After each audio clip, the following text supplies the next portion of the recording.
So the thumbnail was not a lie, they did actually crack. Today I'm explaining the FNAF lore while really knowing nothing.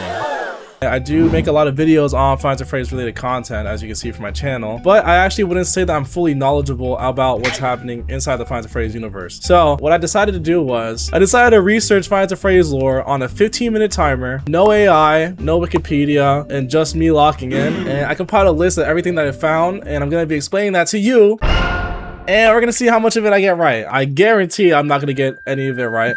Okay, guys, I'm not. Okay, I just finished researching, and I can't go anymore. I think so. There's gonna be a bunch of me bullshitting here in a minute, so let's check it out. But you have to believe me when I say it says we're at 5,999 subscribers. So by the time that I'm done recording this video, I should be at 6,000. So thank you guys so much for 6,000 subscribers.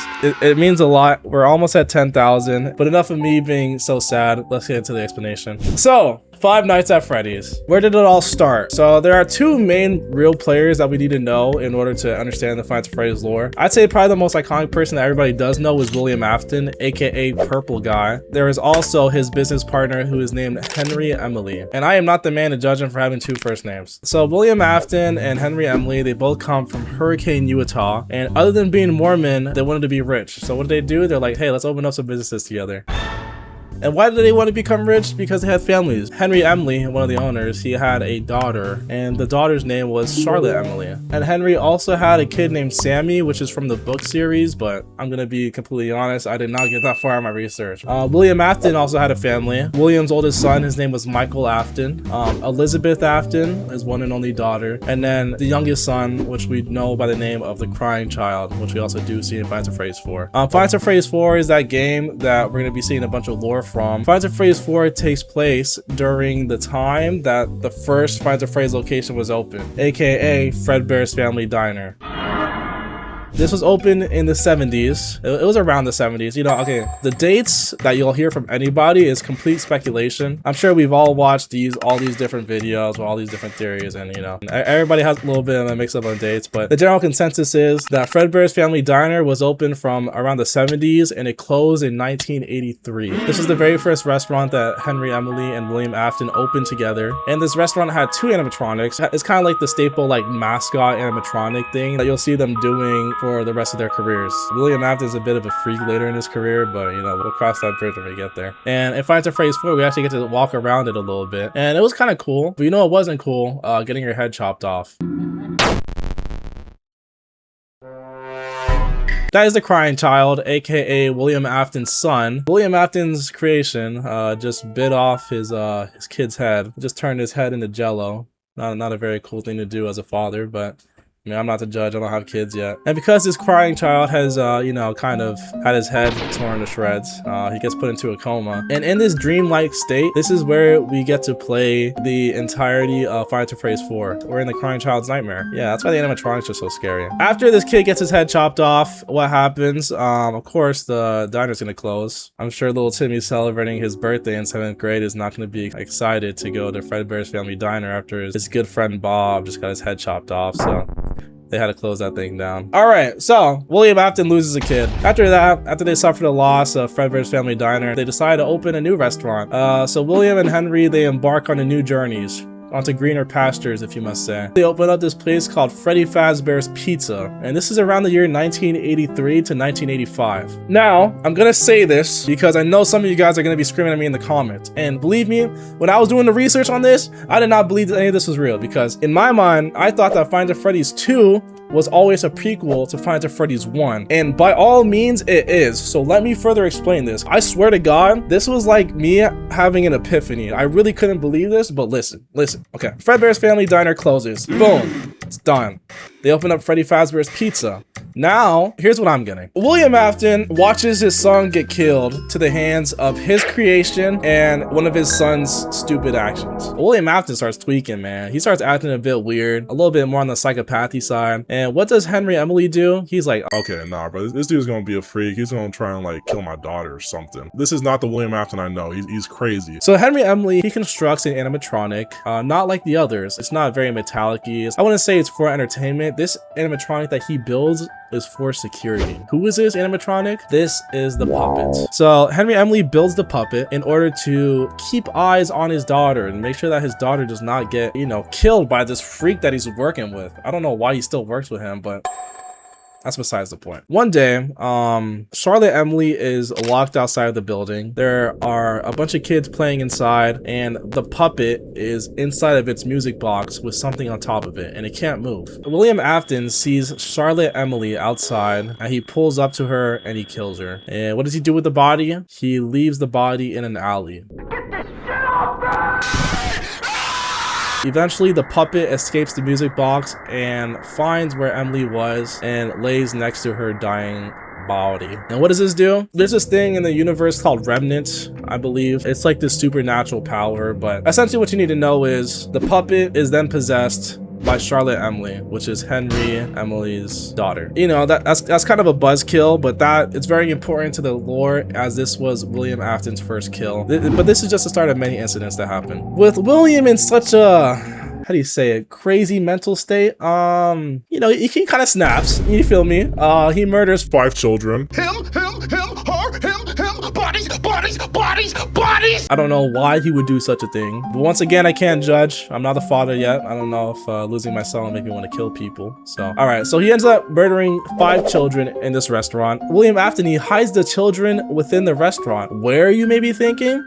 Into the 5 new animatronics this restaurant has produced, which is Freddy, Bonnie, Chica, Foxy, and then Golden Freddy. Some say is just Golden Fredbear from the previous location. William Afton, he stuffs all the children into the animatronics. And, you know, after murdering 5 children and having 5 children go missing, you know, some red flags start to pop up. Everyone's wondering where their kid was when they're supposed to be playing and eating pizza. And some parents aren't too happy about it. And because of all this controversy about these kids going missing, there's no legal basis for William Afton or Henry Emily to get exposed / sued for this. But because of all the bad reputation that they have conjured up during this time, the restaurant eventually does shut down. So that is around the year like 1985, right? And Henry and William, they both go gambling in Las Vegas and they lose everything. And they're like, holy shit, we are so damn broke. What do we do? I know what we should do. We should open another restaurant. Henry Emily and William Afton, they're not really the best business partners, I'd say. Henry's looking at the situation like, holy shit, William just killed his son, and there's a bunch of murders happening at this pizzeria that I have no idea about, and I don't really want to work with this guy anymore, so I'm gonna get up out of here. So they split off. This is William Afton. He's like, okay, you know, screw that Henry Emily guy. I'm opening up my own spot. This happens right after Five Nights at Freddy's 1. As you may know so far, William Afton is not the best guy I would want to hang out around. The reason for this is because he murders kids. If you look at the blueprints of all the Funtime animatronics in the sister location, he designed all of these animatronics with the purpose of them being used to kill people. Okay, what is the business plan? Is this another pizzeria? Is he gonna try to open up another pizzeria where people are gonna come in and he's gonna murder some kids and then they're gonna shut down again? Yes, that sounds like an amazing plan. So William Afton, he literally opens up this Circus Baby's sister location restaurant for one day, and he brings his daughter down to check it out. But most importantly, he created this animatronic called Circus Baby. Circus Baby lures Elizabeth Afton to Circus Baby using some strawberry ice cream. Mind you, strawberry ice cream is pretty damn good. That's my favorite flavor of ice cream, so I can't really blame her. So Elizabeth Afton, she walks up to the ice cream, and what do you know? She gets stuffed into the suit, which was stuffed into like the secret compartment inside of Circus Baby's stomach, and Elizabeth Afton dies. All right, so the sister location, my shirt got dirty. The sister location closed down. Why are we worried about me and my shirt, bro? Like, William Afton's over here killing children. You're worried about me not wearing a shirt. Mind you, your ass probably didn't even like the video, bro. If you are enjoying the video, hit a like button. Let's try and hit, I don't know, let's try and get 100 likes in this video. Let's try and get 100 likes. But the Circus Baby's location, that place closed down, and William Afton needs some bread. So he opens up another location. And what is this restaurant? This is the beautiful Five Nights at Freddy's 2 location. This is in the year 1987. With this new restaurant brings new characters. They have Toy Freddy, Toy Bonnie, Toy Chica, and Mangle. Because this is a newer restaurant, these animatronics are equipped with some interesting technology. They have facial recognition tied to the police database, so they can figure out if there's a criminal anywhere in the building by scanning their face, which is really cool. cool. But don't let these newer animatronics distract you from the old. In the back parts and service room, we still do have the old animatronics, now considered the Wizards, which are my favorite animatronics in the entire series. They're absolutely phenomenal. They look amazing. But yeah, they're still the Wizards. They don't really come out to the public or anything. They're just in there for essentially parts and service. In this game, we get to play as security night guard Jeremy Fitzgerald. Who is this guy? Is he related to one of the Aftons? Is he related to an Emily? Nah, he's just a random dude, probably a college kid trying to stack some bread. We get to play as him during nights 1 to 6. So we're playing as this guy Jeremy Fitzgerald, having a dandy old time. Throughout the nights, we get to talk to the phone guy, and the phone guy says that the next day there's like a private party book, and then all of a sudden the next day after that they're saying they have to shut down the restaurant due to the bite of 87. They used to be allowed to walk around during the day too, but then there was the bite of 87. Well, the bite of 87 was an animatronic tore off a kid's frontal lobe. What's very interesting is right before the bite of 87 happened, Jeremy Fitzgerald, he was moved from night security guard, is who we play as, to the daytime shift. And many people suspect that Jeremy Fitzgerald is actually the victim of the bite of 87, which I thought was very interesting. Let me know what you guys think. And this also plays into the night 7. Now, as I said, from nights 1 to 6, we play as Jeremy Fitzgerald, but on the paycheck of our night 7 night, we play as a character named Fritz Smith. And this is very interesting because many people believe that this is Michael Afton playing as his character. Many people believe that Michael Afton actually worked at Finds a Phrase 2 on the 7th night and used this fake alias. The Aftons overall are kind of cooked. I mean, Michael literally did kill his brother. He shoved his little brother into Golden Fredbear's mouth, which was not a really good older brother thing to do. William Afton created those freaks, so he's probably not feeling too good. The daughter, Elizabeth, hopefully she's been doing good, right? We don't know which animatronic it was. As Finds a Phrase fans, we are kept in the dark. We don't know what the fuck is going on. Scott Cawthon, he tends to keep things private. Many people believe that it was Mangle due to Mangle having, you know, all of his parts scattered throughout the entire room like a freak. Some also suspect that it was Toy Chica, which I will vouch is completely false. Me and Toy Chica were actually getting dinner at the Cheesecake Factory that day, so I 100% know it couldn't have been her. Plus, she is just... She's not that type of person to do that. You gotta believe me. In my opinion, I think it was Mangle. Bro, that dude's so fucked up. Alright, yeah, so after the bite of 87 happens, the Finds a Phrase 2 location closes down, and then we actually end up going back to the Finds a Phrase 1 location. And this is during the year of 1993. Now, this is where the confusion happens because technically the Finds a Phrase 1 location opened before the Finds a Phrase 2 location, but we go back to the Finds a Phrase 1 location. During the gameplay of Finds a Phrase 1, this is after Finds a Phrase 2 happened. You got me? You picking up what I'm putting down? I thought it was very cool. That's like literally the first time that I actually understood that. All right, so boom. We're back at the Finds a Phrase 1 location, 1993, 6 years after Finds a Phrase 2 closes down. So the place is a bit run down. Nobody's been in or out of it. And you best believe that those children are still inside those animatronics. By night 7 of the game, the entire location is closed down. And the reason to the location closing down is because it's not because another kid got killed. The location got closed down is because it had a bad reputation. Nobody bought the location. Bad finances, health code violations, like essentially they just went broke. A lot of people were reporting that the animatronics smelled bad, which, you know, is completely valid as there were dead children in there. But at the end of the day, the police still never found any of the children inside those animatronics. William Afton opens up Circus Babies Entertainment and Rentals, the sister location. William Afton built like this underground facility with all these animatronics. He's got Funtime Freddy, Funtime Foxy, Funtime Chica, Ballora, Circus Baby. What this place is, essentially, it's a rental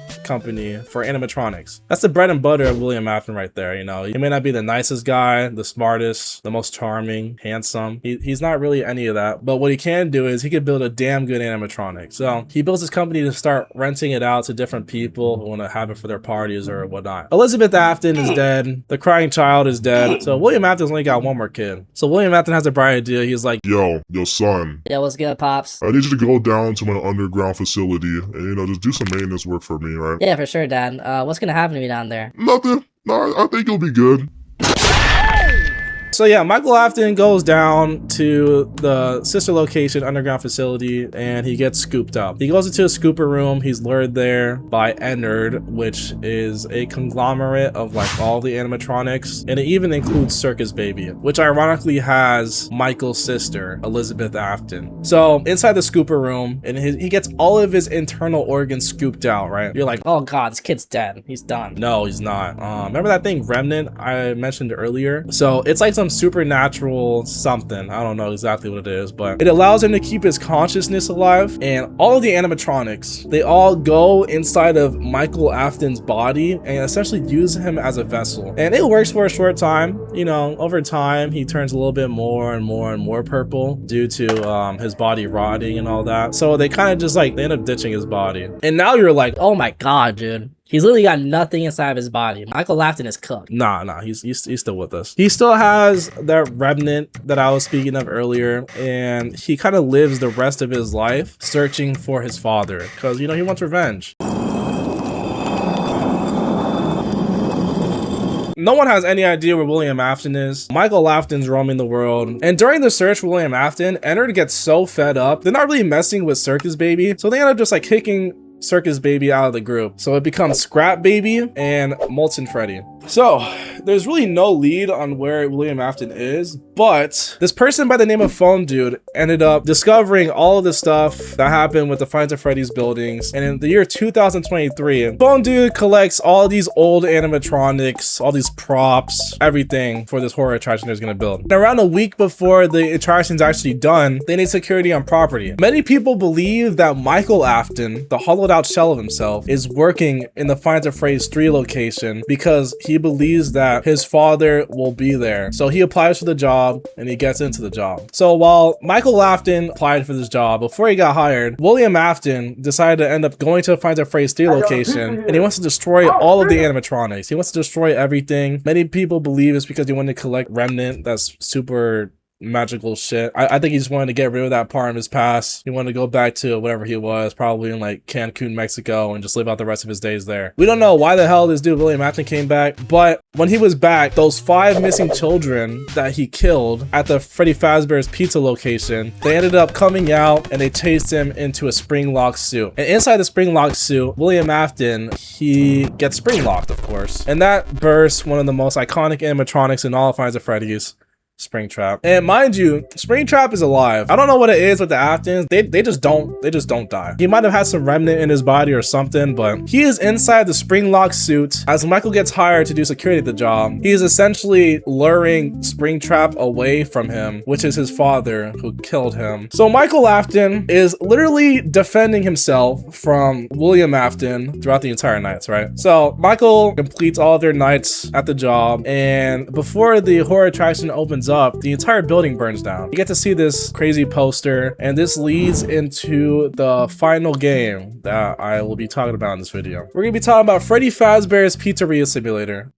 One of the most confusing games, in my opinion. Here's the general gist that I got. Henry Emily did not forget about his daughter getting killed by William Afton. And he knows that William Afton is still out there. So what does he do? He opens up a new building as kind of a bait trap. And it works. Scrap Baby ends up going to the building. William Afton ends up going to the building inside of his like now burnt down, all mangled up suit. And not only that, Michael Afton, the son who killed the crying child, ends up trying to be a manager at this building as well. And not only did all the Aftons show up, Lefty the animatronic showed up as well. Lefty the animatronic looks like a regular animatronic, but this is actually Henry Emily's daughter, Charlotte Emily. Essentially, she's trapped in that suit forever. Henry Emily wants to set everybody free and wants William Afton to essentially just burn in hell. And that's what he does. Henry Emily has all of these people inside this building. The entire building was a trap. All the doors are locked, there are no escapes, and Henry Emily sets ablaze to all of the animatronics in there,